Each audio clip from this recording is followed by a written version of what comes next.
Jason, despite a resurgent second half, you must be really disappointed with the way Southern's games ended. Certainly, yeah, very disappointed. Girls are as well.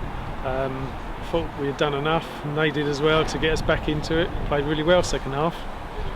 On the balance of play, the defeat certainly wasn't on the cards, and like you say, that second half performance was a lot better. A bit of a slow first half, considering all the momentum and positivity from last week's result. Did that surprise you? I think we didn't start particularly well, as you saw. It's probably one of our not so good first halves. I don't know if it kind of got in their heads a little bit, because Charlton had 4 or 5, I think, first team was playing, so I think they was a little bit wary. And it showed, you know, we let in that early goal, which we shouldn't have done. It was a silly mistake. And then we didn't play well for the rest of that half. We had a chat at half time and just encourage them to get more on and have a go at them, because they weren't that good, you know, and it showed second half. Well, I think we took control of the second half. It was the better side. Yeah, building on from that point from the sideline, certainly in the first half, there was a physicality or perhaps an aggressiveness which was lacking. Yeah. In the second half, though, they seemed to improve, and it was the reward of the goal. It was a lot of hard work done by Georgia Reese and Kira Dolby. Yep. Again, as a coach, it just must be frustrating that there were patches in the game, but not a consistently drawn-out period. It's ever so frustrating, because at moments you see what we can do to sides.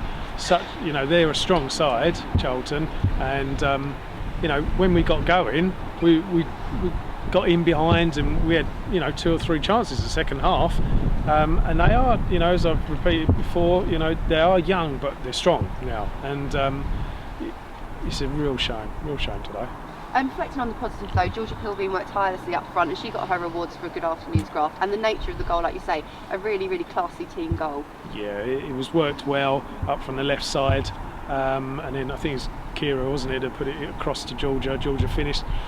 She could have got 2 like that, but Georgia needed that as well, because she does work so hard up top, and she just doesn't get those openings at times. And today, getting that goal, and I wish she'd got the second one, in fact. But one has lifted her head, and I'm hoping that she'll be able to fire away from that now.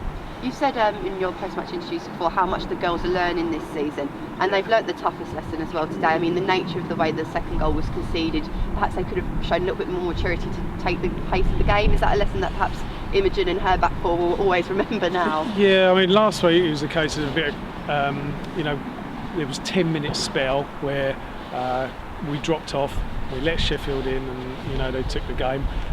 Today I expressed that, you know, we couldn't switch off, and we didn't. You know, we've done exceptionally well. Week by week they're learning, you know, and you know, we've come such a long way this season, you know, from the start of the season, so young, inexperienced, they weren't strong on the ball, we couldn't get at sides. Now we're matching the better sides in the division in such a short time, and all credit to those girls. They've worked for it, and they never give up. And although it might be a tough result to take today, do you think it might be one of those games upon reflection for these young girls going forward in their career in women's football, that they will learn a lesson from and bounce back stronger? Yeah, definitely. I think you've seen that, you know, we've had 1 or 2 going up to the first team, and they're still very young. And the girls see that as that's like their carrot, you know. They know that Simon and myself will give them those opportunities, and I think that helps spur them on. They never, like I said, they never give up. They keep going. Even if we're not playing particularly well, they will keep going. They don't stop. So. And they keep going into the next fixture. What is it next for you, for your side? Chichester away. Bit of a long drive. You know, hopefully we can, you know, get something from that. Yeah. Brilliant. Well, thanks very much. Thank you.